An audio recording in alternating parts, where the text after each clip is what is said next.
তুমি এরকম করছো কেন? চলো তুমি বাবা হসপিটালে নিয়ে যেতে হবে। ডাক্তার বাবু, আমার স্বামী কেমন আছে? দেখুন, আপনার স্বামীর অবস্থা খুবই ক্রিটিক্যাল। যত তাড়াতাড়ি সম্ভব অপারেশন করাতে হবে। ওর নার্ভের ভালভ শুরু হয়ে গেছে। আপনি আপাতত এই ওষুধগুলো নিয়ে আসুন। ঠিক আছে ডাক্তার বাবু। দাদা, এই ওষুধগুলো দিন তো। কত টাকা হলো? আপনার 1750 টাকা হয়েছে। বলছি দাদা, আমার কাছে 500 টাকাই আছে। বাকি টাকাটা কালকে দিলে হবে না? এটা মুদিখানার দোকান পেয়েছো নাকি? যত সব যাও ওখান থেকে। কোথায় গেলি গো? কোথায় গেলি?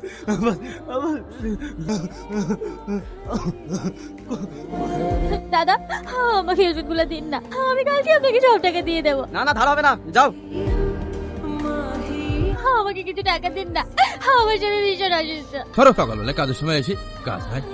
দাদা, আমাকে কিছু টাকা দিয়ে সাহায্য করুন না। সকালবেলা টাকাটুকু হবে না, সরো।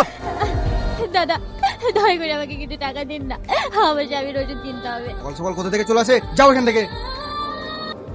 কাকা, আমাকে কিছু টাকা দিন না, আমার স্বামী ভীষণ অসুস্থ। এখান থেকে যাও তো, কোনো টাকা পয়সা হবে না। যত সব নাটকবাজি। দাদা, আমাকে কিছু টাকা দিন না, আমার স্বামী চিকিৎসা করাতে হবে। আরে বেবি, আমার বিয়ে হয়ে গেছে। তুমি আবার আমাদের সাথে নাটক করছো না তো? নাটক কেন করবো? আমি সত্যি বলছি ভাই, আমার স্বামী খুবই অসুস্থ। আরে বুঝতে পারছিস না, এসব মেয়ে নাটকে এক্সপার্ট। আসলে সত্যি কথা বলতে পারছি না। হ্যাঁ বল, এক রাতের জন্য কত নিবি? আমি তোকে 2000 টাকা দেবো। আরে আমি 4000 দেবো। আমার সাথে চল। এই সমস্যাটা কি বলছেন? আপনারা যেমন বলছেন আমি সেরকম মেয়ে না। ছাড়েন বলছি, ছাড়েন। ওই মেয়েটার সাথে এরকম করছিস কেন? ছাড় ওর হাত।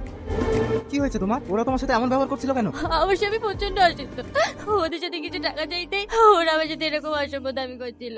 সত্যি সালা মানুষের মধ্যে থেকে মনুষ্যত্বটাই হারিয়ে গেছে। হ্যাঁ, যেটা বলছিলাম, আমার মালিক খুবই ভালো মানুষ। উনি সব সময় গরিব মানুষদের সাহায্য করে। তুমি চাইলে একবার ওনার কাছে যেতে পারো। আমি তো চিনি না, আপনি আমাকে একটু নিয়ে চলুন না। হ্যাঁ হ্যাঁ, নিশ্চয়, চলো আমার সাথে।